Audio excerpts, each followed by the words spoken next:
तो बच्चों आपकी एनसीईआरटी बुक के अंदर एक क्वेश्चन होता है, find the shortest distance between two given lines. अब वो दो गिवन लाइंस आपकी स्क्यू लाइन हो सकती हैं और पैरेलल लाइन हो सकती हैं। आपने अच्छे से प्रैक्टिस भी कर ली होगी, बट ऐसे क्वेश्चन आजकल ज्यादा पूछ रहे हैं। Show that these two lines intersect, also find the point of intersection. अब इस क्वेश्चन को कई बच्चे कैसे करते हैं, इनके बीच में शॉर्टेस्ट डिस्टेंस निकाल लेते हैं और शॉर्टेस्ट डिस्टेंस को जीरो करके बोल देते हैं कि दीज टू लाइंस इंटरसेक्ट। मैं नहीं बोल रहा कि सही नहीं है, बिल्कुल सही है, बट उसमें आप बहुत सारा टाइम वेस्ट कर दोगे। तो आज बताऊंगा आपको एक ऐसी ट्रिक जिससे आप इस क्वेश्चन को बहुत जल्दी सॉल्व करोगे और पॉइंट ऑफ इंटरसेक्शन भी जल्दी से निकल जाएगा। और एक क्वेश्चन की वेटेज होती है 5 मार्क्स के आसपास, तो 5 मार्क्स लाना एग्जाम में डिफिकल्ट नहीं होता। ध्यान से देखो कैसे।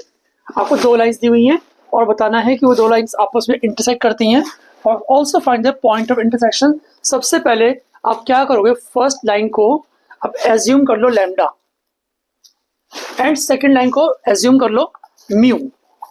फर्स्ट लाइन को क्या करना है बच्चों, लैम्डा एज्यूम करना है एंड सेकंड को म्यू एज्यूम करना है। अब क्या करना है, x प्लस 1/3 को अगर मैं लैम्डा की इक्वल कर लूं तो x क्या है, ध्यान से देखो। अगर मैं x प्लस 1/3 को लैम्डा के इक्वल एज्यूम कर लूं तो x क्या आएगा, x आएगा 3 लैम्डा माइनस 1। करेक्ट। ऐसे ही y निकाल लो, y आ जाएगा 5 लैम्डा माइनस 3। z निकाल लो, आएगा 7 लैम्डा माइनस 5। ये फर्स्ट लाइन से हमने x, y और z को निकाल लिया। अब क्या करेंगे, सेकंड लाइन में से भी आप x, y और z को निकाल लो। तो सेकंड लाइन से x क्या आएगा, x आएगा म्यू प्लस 2, y क्या आएगा 3 म्यू प्लस 4 एंड z क्या आएगा, z आएगा 5 म्यू प्लस 6, 5 म्यू प्लस 6। अब ध्यान से देखो, फर्स्ट लाइन में से x और सेकंड लाइन में से x दोनों को इक्वल कर दो तो आएगा 3 lambda minus 1 is equal to mu plus 2। यहां से इक्वेशन बनती है 3 lambda minus mu is equal to 3। ये आपकी हो गई फर्स्ट लाइन। ठीक है। ऐसे ही फर्स्ट लाइन का y और सेकंड लाइन का y को जब इक्वेट करेंगे तो हमारे पास आएगा 5 lambda minus 3 is equal to 3 mu plus 4। तो इक्वेशन बनेगी 5 lambda minus 3 mu is equal to 7। ये हो गई आपकी इक्वेशन नंबर 2। ऐसे ही थर्ड इक्वेशन कहां से आएगी, अगर हम z कोऑर्डिनेट को इक्वल कर देंगे तो z है 7 lambda minus 5 is equal to 5 mu plus 6। तो यहां से इक्वेशन बन जाएगी 7 lambda minus 5 mu is equal to 11। ये हो गई आपकी थर्ड इक्वेशन।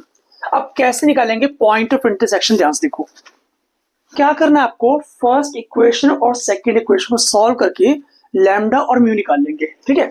तो फर्स्ट इक्वेशन हमारी है 3 lambda minus mu is equal to 3 and second equation है 5 lambda minus 3 mu is equal to 7। Elimination solve करेंगे इसको।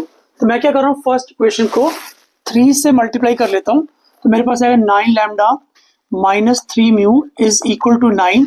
ऐसे ही अदर इक्वेशन बन जाएगी 5 lambda minus 3 mu is equal to 7। दोनों इक्वेशंस को आपस में सबट्रैक्ट कर लेते हैं। तो सबट्रैक्ट करने से माइनस प्लस माइनस, तो यहाँ 3 म्यू कट जाएगा, आएगा 4 लैम्डा इज इक्वल टू 2। तो लैम्डा कितना बन गया, 1/2।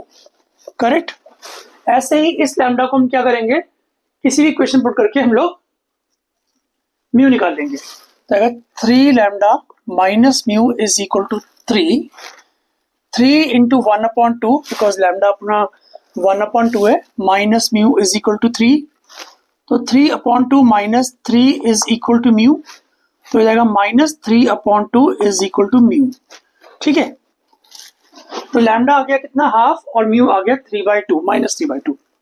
अब ये शो करने के लिए कि वो लाइंस आपस में इंटरसेक्ट करती हैं, लैम्डा और म्यू को पुट कर दो थर्ड इक्वेशन के अंदर। अगर थर्ड इक्वेशन पुट करने से लेफ्ट हैंड साइड और राइट हैंड साइड सेटिस्फाई कर जाएं, इक्वल हो जाएं, इसका मतलब दोनों गिवन लाइंस आपस में इंटरसेक्ट करेंगे पक्का।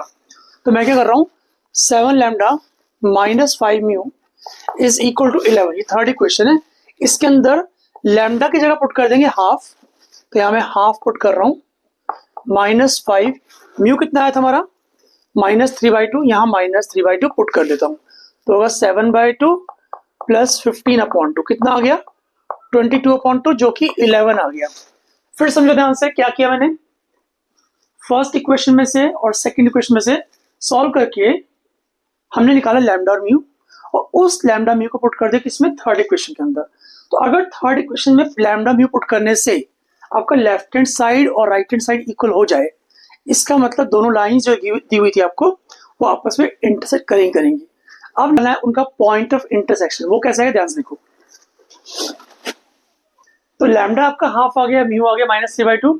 तो मैं क्या करूँ, लाइंस आपस में इंटरसेक्ट करती हैं, इसका मतलब क्या करेंगे, या तो लैम्डा या फिर म्यू किसी भी क्वेश्चन पुट कर लेते हैं। तो मैं पुट करूँ लैम्डा, लैम्डा क्या था, हाफ था, हाफ पुट कर रहे हैं फर्स्ट इक्वेशन के अंदर। फर्स्ट इक्वेशन आपका x है 3 लैम्डा -1, तो x आ जाएगा 3 इंटू लैम्डा कितना है, हाफ था ना, तो हो गया हाफ -1, 3/2 -1 करने पर मेरा आएगा 1/2। ऐसे ही y निकाल लेते हैं, तो y है 5 लैम्डा -3, 5 लैम्डा -3, तो कितना आएगा ये -हाफ आएगा, ठीक है। और z अब निकालेंगे z है 7 लैम्डा यानी 7 इंटू हाफ -5, कितना आएगा ये -3/2। हेंस हमने निकाला, लास्ट में लिखो, hence the point of intersection of these two given lines is half -half and -3/2 and that's the answer, correct. तो thanks for watching this video, मिलते हैं जल्दी ही आपसे, टिल देन गुड बाय।